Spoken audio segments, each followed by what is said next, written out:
السلام عليكم الحباب ديالي، كنتمنى تكونوا بخير وعلى خير ان شاء الله، وكنتمنى هذا الفيديو ديالي يلقاكم بصحه جيده.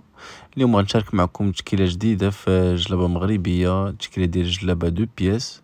كنتمنى هاد التشكيله تنال الاعجاب ديالكم ان شاء الله، والا عجبتكم كما العاده ما تبخلوش عليا بالضغط على علامه لايك ديالكم، وكتشجعني باش دائما نقلب لكم على الجديد ونشاركوا معكم. الناس اللي اول مره كيشاهدوا القناه، ما عليكم الا تفعلوا الجرس وتفعلوا علامه الاشتراك باش دائما يوصلكم الجديد ان شاء الله. الناس اللي بغات تكوموندي شي حاجه ولا بغات تواصل معنا، هذا هو الرقم ديالنا المكتوب بالاحمر في التحت. ما عليكم الا تكرنوا الموديل اللي يعجبكم وصيفطوا لنا في الواتساب، ومرحبا بكم. بقاو معايا حتى الاخر وفرجه ممتعه.